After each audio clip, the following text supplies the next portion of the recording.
Hello students, welcome to the channel current affairs updated. This is Akanksha और आज के session में हम डिस्कस करने वाले हैं साइंटिस्ट और उनकी डिस्कवरीज़ के बारे में।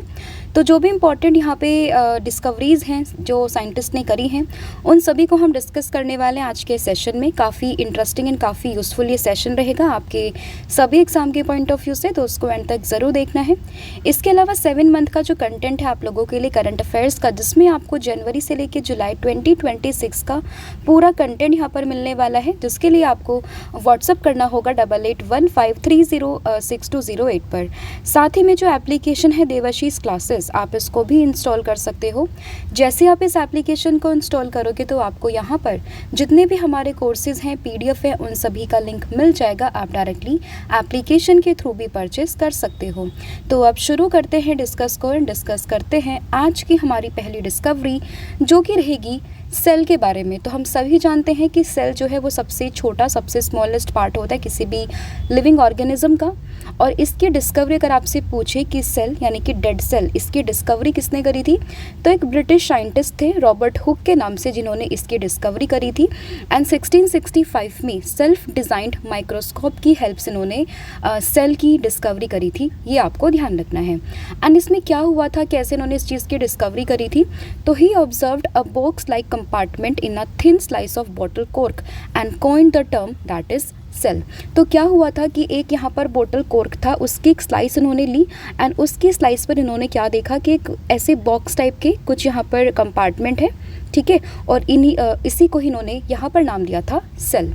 एंड अगर हम इसके की डिटेल्स के बारे में जाएं, he published this drawing and foundational cellular observation in his famous book, जिसका टाइटल था माइक्रोग्राफिया। अगर आपसे पूछे कि माइक्रोग्राफिया किसकी बुक है, then you should know the answer is Robert Hooke. हालांकि इंपॉर्टेंट में तो यही मतलब पूछते हैं एग्जाम में कि सेल की डिस्कवरी किसने करी थी, सबसे छोटा जो किसी भी लिविंग ऑर्गेनिज्म का पार्ट होता है उसको हम किस नाम से जानते थे, या फिर आपसे पूछ लेंगे कि सेल की स्टडी को क्या कहते हैं। तो अगर आपसे पूछे सेल की स्टडी क्या होती है, देन उसको आंसर होगा साइटोलॉजी। एंड इन्हीं को यहाँ पर फादर ऑफ साइटोलॉजी के नाम से भी जाना जाता है। तो ये कुछ इंपॉर्टेंट पॉइंट्स थे जो आपको इस स्लाइड से यहाँ पे ध्यान रखनी है। अगला क्वेश्चन होगा लिविंग सेल के बारे में। तो यहाँ पर हमने देखो पढ़ा है डेड सेल के बारे में, और यहाँ पर हम लोग पढ़ रहे हैं किस चीज़ के बारे में, लिविंग सेल के बारे में। तो अगर हम बात करें लिविंग सेल की, तो इसकी डिस्कवरी करी थी एंटोन वॉन लीवेनहॉक ने। एंड इन्होंने यहाँ पर फ्री लिविंग सेल को देखा था 1674 में, राइट। तो अगर आपसे पूछिए डेड सेल को किसने देखा था, तो आंसर था रॉबर्ट हुक। एंड इनकी बुक थी माइक्रोग्राफिया, वहीं पर इन्होंने अपनी जो चीज़ें थी उनको पब्लिश किया था, उनको यहाँ पे डिपिक्ट किया था। वहीं अगर आपसे पूछे लिविंग सेल के बारे में, तो उसको 1674 में एंटोन वॉन लीवेनहॉक के द्वारा यहाँ पे डिस्कवर किया गया था, राइट। एंड इन्होंने यहाँ पे नोटिस किया था एक माइक्रोस्कोपिक ऑर्गेनिज्म को किस चीज़ में, पॉन्ड वाटर में। तो जो पॉन्ड होता है ना, तालाब होता है, उसी के पानी में इन्होंने एक मूविंग माइक्रोस्कोपिक ऑर्गेनिज्म को देखा था। एंड बाद में जब उसके ऊपर इन्होंने रिसर्च करी तो उन्होंने यहाँ पर देखा किस चीज़ के बारे में, लिविंग सेल के बारे में, राइट। और इन्हें ही हम फादर ऑफ माइक्रोबायोलॉजी के नाम से भी जानते हैं। अगला यहाँ पे जो डिस्कवरी है वो है सेल न्यूक्लियस के बारे में। तो हम सभी जानते हैं न्यूक्लियस काफ़ी इंपॉर्टेंट पार्ट होता है, इसको हम एक तरीके से ब्रेन ऑफ द सेल के नाम से भी जानते हैं। और इसकी डिस्कवरी करी थी रॉबर्ट ब्राउन ने। तो कंफ्यूज नहीं होना है, अगर आपसे पूछे डेड सेल तो आंसर होगा रॉबर्ट हुक, वहीं अगर आपसे पूछे सेल न्यूक्लियस के बारे में तो आंसर होगा रॉबर्ट ब्राउन। और 1831 में इन्होंने इस चीज़ की डिस्कवरी करी थी, तो ये आपको ध्यान रखना होगा। एंड इसकी की डिटेल के बारे में अगर हम बात करें तो इसको ब्रेन ऑफ द सेल हम कहते हैं, एज वी ऑल नो, मैंने आपको बता भी दिया है। साथ ही में इसे कंट्रोल सेंटर के नाम से भी जाना जाता है। तो जो भी हमारी सेल्यूलर एक्टिविटीज़ होती है उनको डायरेक्ट करने का काम किसका होता है, ये होता है न्यूक्लियस का, राइट। एंड ये एक dense membrane bound spherical structure होता है, जो कि आपको यूकैरियोटिक लिविंग सेल्स के अंदर देखने के लिए मिल जाएगा। अब ये यूकैरियोटिक क्या होता है, तो दो तरीके से हम यहाँ पर जो लिविंग चीज़ें हैं उनको डिफ्रेंशिएट करते हैं। एक होता है यहाँ पे प्रोकैरियोटिक और एक आता है यूकैरियोटिक। यूकैरियोटिक में आपको न्यूक्लियस देखने के लिए मिलेगा, न्यूक्लियस बाउंड स्ट्रक्चर आपको प्रॉपर देखने के लिए मिलेगा, लेकिन प्रोकैरियोटिक में ऐसा कुछ नहीं होता है, right. Again very important, that is DNA। तो DNA का जो डबल हेलिक्स स्ट्रक्चर था उसकी डिस्कवरी करी थी जेम्स वॉटसन एंड साथ ही में फ्रांसिस क्रिक ने। कब? 1953 में। ठीक है, तो डायरेक्टली एग्जाम में पूछते हैं क्वेश्चन तो कि डीएनए का डबल हेलिक्स स्ट्रक्चर किसने दिया था? तो आंसर होगा जेम्स वाटसन एंड साथ ही में फ्रांसिस क्रिक, राइट। तो ये बस इंपॉर्टेंट है। साथ ही में 1962 में इनको मेडिसिन का नोबेल प्राइज़ भी मिला था for unlocking the genetic transmission mechanics, right. तो ये फैक्ट आपको ध्यान रखना है।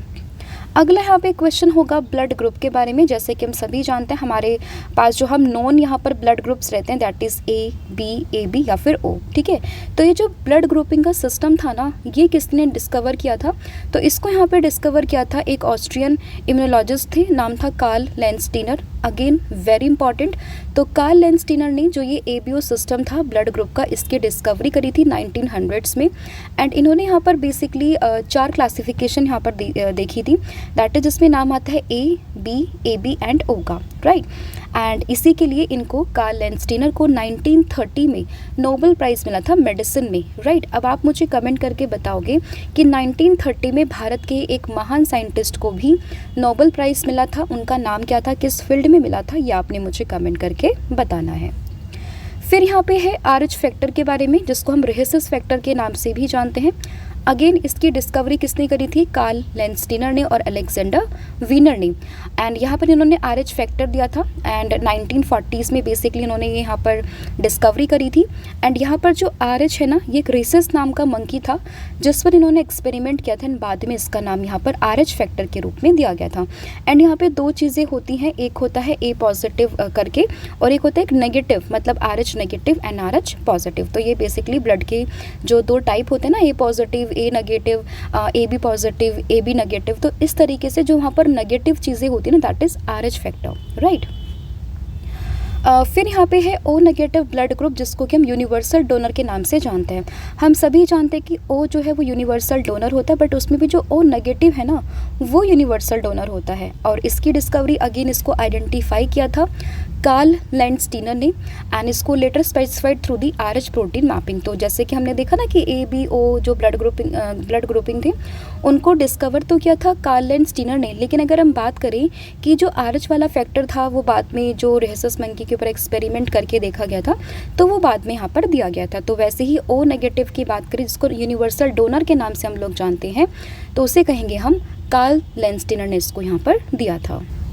तो याद रखना है ओ नेगेटिव ब्लड ग्रुप किसने? कार्ल लैंडस्टीनर ने। अगला यहाँ पे था A B positive blood group. Again अगर हम इसकी बात करें तो ये होता है यूनिवर्सल एक्सेप्टर और इसकी डिस्कवरी करी थी एंड्रीनो स्टर्ली एंड साथ ही में एल्फ्रेड वॉन डी कैस्टेलन ने। तो बेसिकली यहाँ पर आपसे पूछेंगे कि यूनिवर्सल एक्सेप्टर किसे कहते हैं, that is A B positive. अगर आपसे पूछे कि यूनिवर्सल डोनर कौन सा ब्लड ग्रुप होता है, दैट इज़ ओ नेगेटिव। फिर होगा यहाँ पे ब्लड प्लाज्मा। तो ब्लड प्लाज्मा की बात करें तो इसकी डिस्कवरी करी थी अमेरिकन एक फिजिशियन थे डॉक्टर चार्ल्स ड्रू। तो इन्होंने यहाँ पर 1930s में ब्लड प्लाज्मा की डिस्कवरी करी थी, ठीक है। एंड अगर हम इसकी की डिटेल्स की बात करें तो जो हमारा टोटल वॉल्यूम होता है उसमें रफली 55% आपको देखने के लिए मिलता है क्या, दैट इज़ ब्लड प्लाज्मा।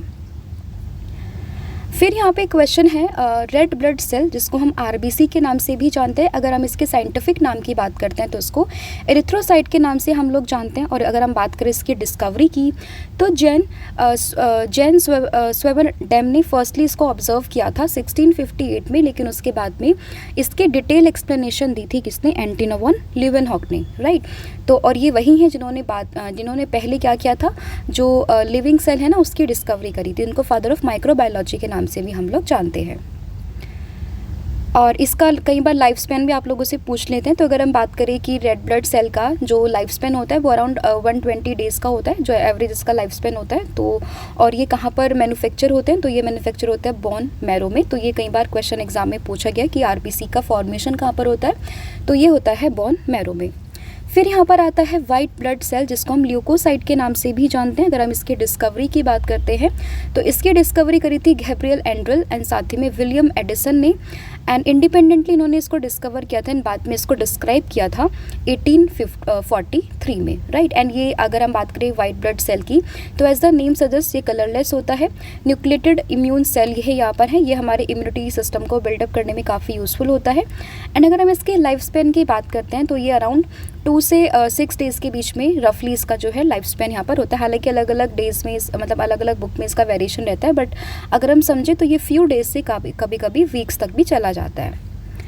फिर यहाँ पर होगा ब्लड प्लेटलेट, जिसको हम थ्रोम्बोसाइट्स के नाम से भी जानते हैं। अगर हम इसकी डिस्कवरी की बात करते हैं तो इसकी डिस्कवरी करी थी जर्मन एनाटॉमिस्ट थे, नाम है मैक्स स्वेजेट्स, जिन्होंने इसकी डिस्कवरी करी थी 1865 में। एंड बाद में इसकी डिटेल एक्सप्लेनेशन दी थी ग्यूलियो बिजोज़रो ने, राइट। तो इनके हालांकि जो इसके डिस्कवरर है ना वो not that so much important, but इनके जो यहाँ पर साइंटिफिक नेम है, लाइक अगर हम बात करें आरबीसी का, डब्ल्यूबीसी का और प्लेटलेट्स का, तो जो यहाँ पर ये नाम मेंशन किए हुए ना दैट इज़ ल्यूकोसाइट हो गया, रिथ्रोसाइट हो गया, और इसके अलावा अगर हम बात करते हैं यहाँ पे प्लेटलेट्स का दैट इज़ थ्रोम्बोसाइट, तो ये यहाँ पर काफ़ी इंपॉर्टेंट बन जाता है। फिर यहाँ पर है इंसुलिन हार्मोन। तो अगर हम बात करें इंसुलिन हार्मोन की, अगेन वेरी इंपॉर्टेंट, तो इसकी डिस्कवरी करी थी sir Frederick Banting and Charles Best ने 1921 में। एंड अगर हम इसकी बात करें इंपॉर्टेंट क्या है, ये साइंटिफिक इंपॉर्टेंस क्या है इसकी, तो एक severe deficiency of this hormone cause the diabetes mellitus making manufacture insulin a life saving drug. तो इसमें क्या होता है, अगर आपकी बॉडी में इंसुलिन की कमी हो जाती है, इन दैट सिचुएशन आपको यहाँ पे डायबिटीज़ की जो प्रॉब्लम है वो देखने के लिए मिलती है। तो उसके लिए यहाँ पर अलग से हार्मोन इंजेक्ट करते हैं बॉडी में, तो वही हम इंसुलिन की बात करें तो जो आपको इसमें ध्यान रखना है।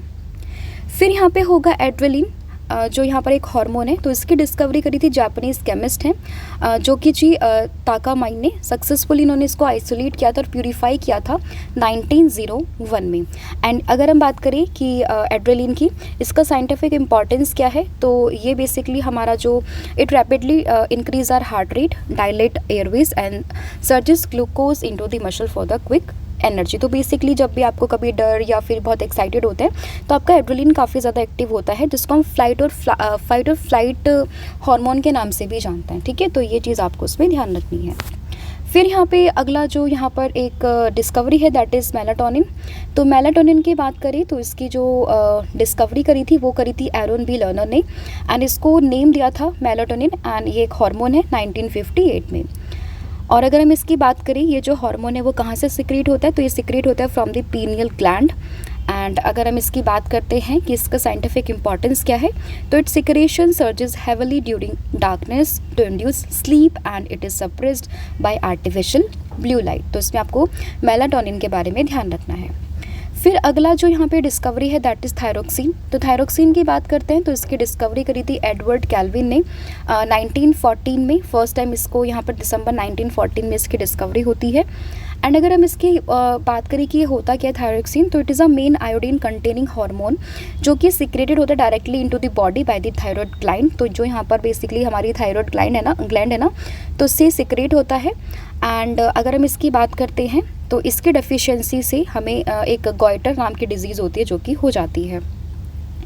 फिर अगला यहाँ पे हार्मोन होता है HGH, जिसको हम ह्यूमन ग्रोथ हार्मोन के नाम से भी जानते हैं, and in scientific term we call it as the somatotropin, right. And इसकी डिस्कवरी की बात करते हैं तो जो हाउली ने इसको आइसोलेट किया था।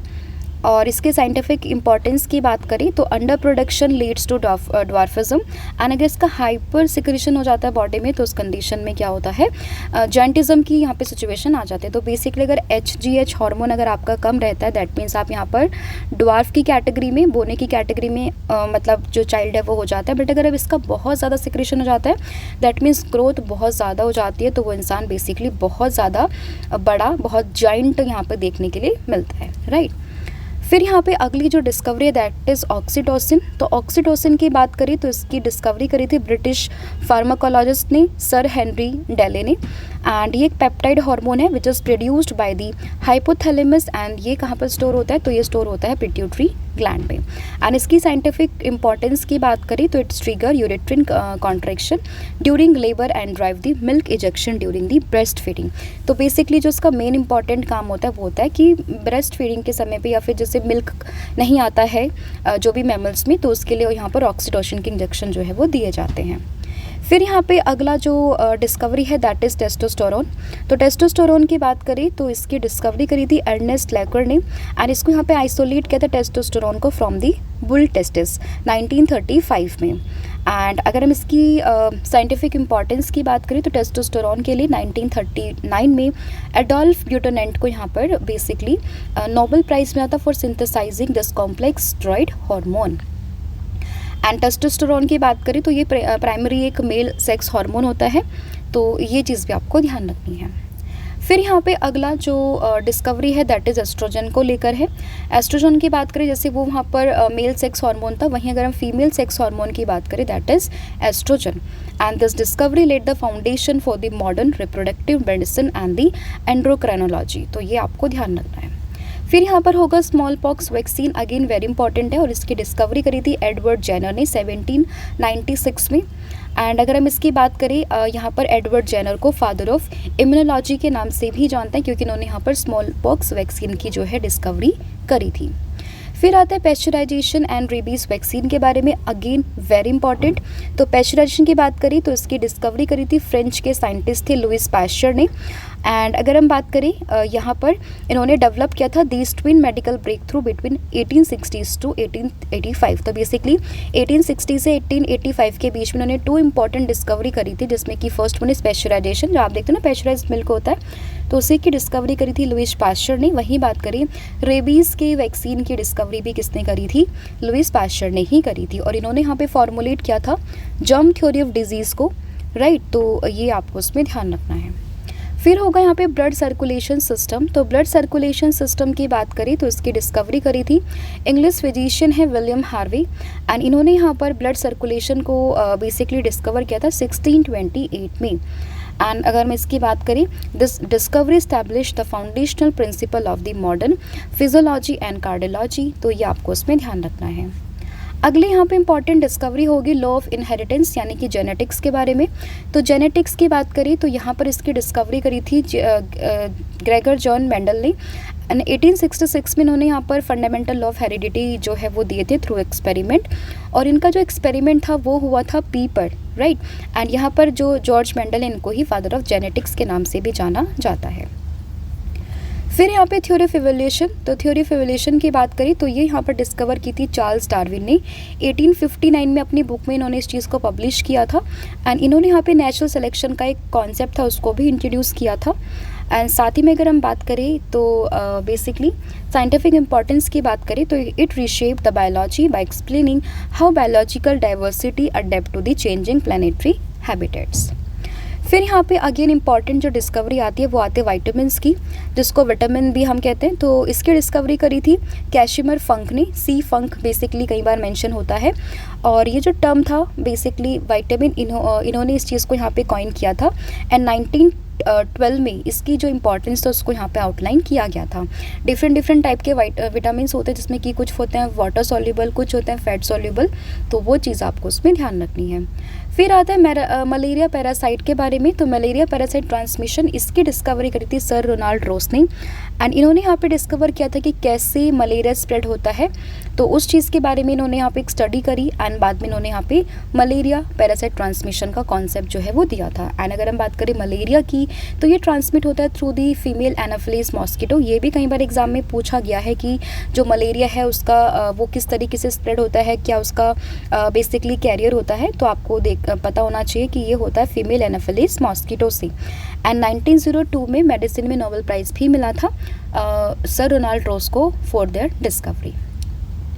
फिर आता है पेनिसिलिन, अगेन वेरी इंपॉर्टेंट है। तो पेनिसिलिन की बात करी तो उसकी डिस्कवरी करी थी स्कॉटिश बैक्टीरियोलॉजिस्ट है अलेक्जेंडर फ्लेमिंग ने, again very important. And he introduce the world first naturally derived blockbuster antibiotic drugs, जिसका नाम यहाँ पर दिया गया था पेनिसिलियम, राइट। एंड 1945 में नोबेल प्राइज़ इनको मिला था for launching the golden era of the antibiotic medicine. फिर आता है यहाँ पे प्लांट रिस्पॉन्स मैकेनिज्म। तो प्लांट रिस्पॉन्स मैकेनिज्म जिसको यहाँ पे क्रेस्कोग्राफ के नाम से हम लोग जानते हैं, तो इसकी डिस्कवरी करी थी इंडिया के एक साइंटिस्ट थे यहाँ पे सर जगदीश चंद्र बोस ने, जिनको हम सर जेसी बोस के नाम से भी जानते हैं। प्लांट में इन्होंने यहाँ पर इसकी डिस्कवरी करी थी और यहाँ पर इसको नाम दिया था दैट इज़ क्रेस्कोग्राफ। ठीक है। And his research prove that the plant tissue display the pulse like changing similar to the animal muscles. अगला यहाँ पे जो डिस्कवरी थी दैट इज, फिर अगर हम बात करें क्रोमोसोम थ्योरी ऑफ इनहेरिटेंस की, तो इसकी डिस्कवरी करी थी वॉल्टर सटन ने एंड थियोडर पोवेरी ने इंडिपेंडेंटली, लेकिन बाद में इन्होंने एक प्रपोज्ड यहाँ पे जेनेटिक एक्सप्लेनेशन दी थी 1902 में, राइट। और इसके अलावा अगर हम बात करें क्रोमोसोम्स की, तो ह्यूमन बॉडी में 23 पेयर ऑफ क्रोमोसोम्स यहाँ पर होते हैं, जिसमें अगर हम बात करें 46 इन टोटल, राइट। एंड अगर हम कोई मेल बॉय होता है, मतलब बॉय यहाँ पर होता है, मेल चाइल्ड होता है, तो उस कंडीशन में जो यहाँ पर क्रोमोसोम्स होते हैं तो हम देखते हैं XY, एंड फीमेल के लिए यहाँ पर जो बेसिकली क्रोमोसोम्स होते हैं दैट इज़ XX।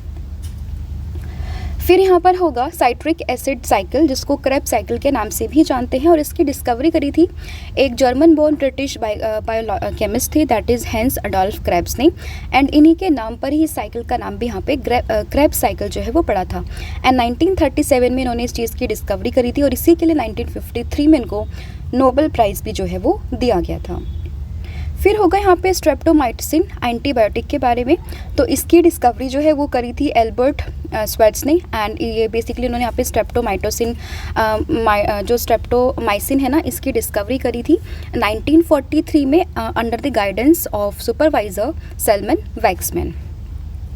फिर यहाँ पर होगा एंडोक्राइन ग्लैंड के बारे में, हार्मोन कॉइनिंग यहाँ पे ग्लैंड है, एंड इसकी जो डिस्कवरी करी थी वो करी थी ब्रिटिश के फिजियोलॉजिस्ट थे, नाम है William Bayliss and Ernest Starling का, एंड इन्होंने यहाँ पे जो टर्म है हार्मोन, इसको भी कॉइन किया था 1902 में।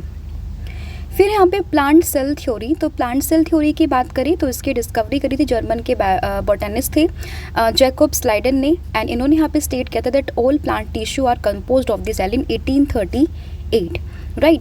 एंड इन्होंने यहाँ पे मॉडर्न सेल थ्योरी के लिए भी कॉन्सेप्ट यहाँ पर दिया था, जो एक बेडरॉक यहाँ पर बना था, जो इनका वर्क था ना स्लाइडन एंड शावान का, तो बेसिकली इन्हीं का वर्क मॉडर्न सेल थ्योरी का एक बैकबोन या फिर आप कह सकते हैं बेडरॉक यहाँ पे बना था।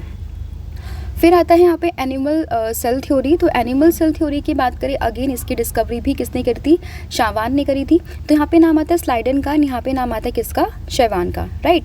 तो 1839 में इन्होंने इस चीज़ की डिस्कवरी यहाँ पर करी थी, और this also unified all cell theory and proved a deep structural link exist across all living kingdoms, right, जिसमें प्लांट सेल, एनिमल सेल सब आते हैं, उस चीज़ का उन्होंने यहाँ पर एक बेसिकली डीप स्ट्रक्चर जो है प्रोवाइड करवाया था। फिर अगर हम बात करें ओमनी सेलुला ई सेलुला के बारे में, तो इसकी डिस्कवरी करी थी जर्मन के फिजिशियंस थे रुडोल्फ वर्शियो ने 1855 में, एंड ये है क्या, अगर हम इसकी बात करें तो it is a core cell biology tenet which is translating to all cell arise only from the pre existing cell, right. तो ये आपको उस पर ध्यान रखना है।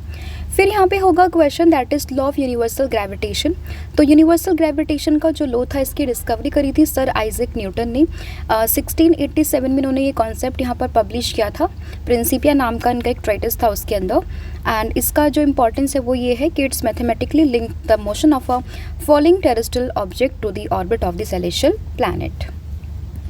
फिर अगर हम बात करें लॉ ऑफ मोशन के बारे में, तो इसकी भी डिस्कवरी यहाँ पर करी थी सर आइजैक न्यूटन ने 1687 में, 3 फंडामेंटल लॉ ऑफ मोशन यहाँ पे प्रपोज किए थे, राइट। एंड अगर हम इसकी की डिटेल के बारे में बात करें तो जो second law formulate the famous mechanical force equation which is F is equal to ma।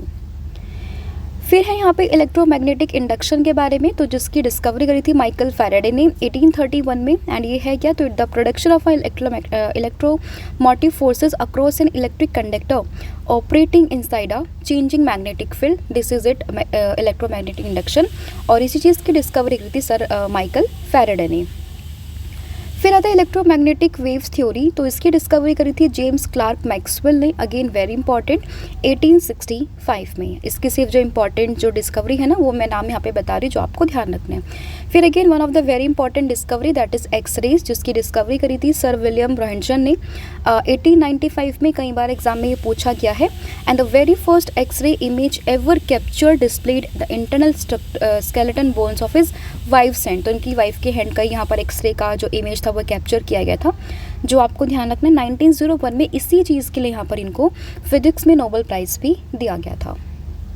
फिर बात करें क्वांटम थ्योरी, तो क्वांटम थ्योरी को यहाँ पे इसकी डिस्कवरी करी थी मैक्स प्लैंक ने 1900s में, और एंड यहाँ पर जो theory state the energy is transmitted और absorbed in a discrete packet, जिसको हम क्वांटा के नाम से जानते हैं, राइट। फिर यहाँ पर आता है फोटो इलेक्ट्रिक इफेक्ट। तो फोटो इलेक्ट्रिक इफेक्ट की बात करें तो इसकी डिस्कवरी करी थी एल्बर्ट आइंस्टाइन ने, ठीक है, 1905 में। अगेन वेरी इंपॉर्टेंट है ये। और 1921 में इसी चीज़ के लिए एल्बर्ट आइंस्टाइन को फिजिक्स के अंदर नोबेल प्राइज़ भी दिया गया था। फिर बात करें रमन इफेक्ट की, तो रमन इफेक्ट के लिए 1928 में बेसिकली इन्होंने फोटोन्स के बिहेवियर को लेकर यहाँ पे सीवी रमन ने इस चीज़ को डिस्कवर किया था। और इसी चीज़ के लिए 1930 में सर सीवी रमन को यहाँ पर नोबेल प्राइज़ भी दिया था, किस चीज़ में, फिजिक्स में, राइट। एंड ये फर्स्ट एशियन यहाँ पर बने थे फिजिक्स का नोबेल प्राइज़ यहाँ पे रिसीव करने वाले। फिर चंद्रशेखर लिमिट के बारे में, तो चंद्रशेखर लिमिट की बात करें तो इसकी यहाँ पे डिस्कवरी करी थी सुब्रमण्यम चंद्रशेखर ने 1930s में। एंड ये है क्या, the maximum mass limit is approximately 1.44 solar masses. And इसी के लिए 1983 में इनको फिजिक्स के लिए नोबेल प्राइज़ भी यहाँ पर दिया गया था। फिर बात करें बैरोमीटर इंस्ट्रूमेंट की, तो बैरोमीटर इंस्ट्रूमेंट को यहाँ पे डिस्कवर किया था ई टॉरिसेली ने 1643 में। फिर बात करें रेडियो एक्टिविटी की, तो इसकी डिस्कवरी करी थी फ्रेंच की फिजिसिस्ट है हेनरी बेक्यूरेल ने 1896 में। एंड इसी के लिए 1903 में इनको नोबेल प्राइज़ भी मिला था with the Madame Curie and Pierre Curie के साथ में। फिर बात करें न्यूक्लियर फ्यूज़न की, तो इसकी डिस्कवरी करी थी ऑटो हेर्नेन फिट्स स्ट्रेसमैन ने, ठीक है, 1938 में। फिर आता है सुपर कंडक्टिविटी। तो सुपर कंडक्टिविटी की बात करते हैं तो उसकी डिस्कवरी करी थी डच के फिजिसियस थे, नाम है हिग कैमरलिंग। तो इन्होंने यहाँ पर इसकी डिस्कवरी करी थी, फिनोमेना ऑफ सुपर कंडक्टिविटी को उन्होंने डिस्कवर किया था 1911 में। एंड इसी के लिए 1930 में इनको नोबेल प्राइज़ भी दिया गया था। फिर बात करें हबल्स लॉ की, जिसको एक्सपेंशन ऑफ द यूनिवर्स के नाम से हम लोग जानते हैं, that is Hubble's law. And इसकी discovery again as a name suggest Edwin Hubble ने करी थी 1929 में। फिर आता है वेव पार्टिकल, जो इसकी डुअलिटी नेचर है ना वेव्स एंड पार्टिकल का, मतलब वेव एंड पार्टिकल नेचर जो है उसी की डिस्कवरी करी थी यहाँ पे 1924 ने लुइस डी ब्रॉगली ने, राइट। एंड 1929 में इनको यहाँ पर नोबेल प्राइज़ भी मिला था after experiment conferred the electrons from deflection interference pattern. फिर आता है अनसर्टेनिटी प्रिंसिपल, तो इसकी डिस्कवरी करी थी किसने, हाइजनबर्ग ने। एंड यहाँ पर एक हाइजनबर्ग अनसर्टेनिटी प्रिंसिपल इसको हम जानते हैं 1927 में इसकी डिस्कवरी करी थी। 1934 में इस चीज़ के लिए इनको नोबेल प्राइज़ भी यहाँ पर दिया गया था। फिर आता है एडिसन इफेक्ट। तो एडिसन इफेक्ट की बात करी, इसकी डिस्कवरी करी थी थॉमस एल्वा एडिसन ने 1880s में, ड्यूरिंग जब इनका बल्ब एक्सपेरिमेंट था उस दौरान पे, ठीक है। तो ये इनका नाम ध्यान रखना होगा आपको। फिर है पीरियोडिक टेबल ऑफ एलिमेंट्स। तो अगर हम पीरियोडिक टेबल ऑफ एलिमेंट की बात करें तो इसकी डिस्कवरी 1869 में करी थी किसने, मेंडलीव ने, दिमित्री मेंडलीव ने इसकी डिस्कवरी करी थी। And his framework successfully predicted the exist physical and chemical properties of a undiscovered element, जैसे कि गैलियम, क्योंकि उन्होंने अपनी जो एलिमेंट मतलब जो पीरियोडिक टेबल थी ना वहाँ पर उन्होंने कुछ एलिमेंट्स के लिए जगह छोड़ी थी और उन्होंने बोला था कि फ्यूचर में कुछ ऐसे एलिमेंट डिस्कवर होंगे जिनकी प्रॉपर्टी इससे रिजेंबल करेगी, बाद में इन एलिमेंट्स को वहाँ पर रखा जाएगा, ठीक है।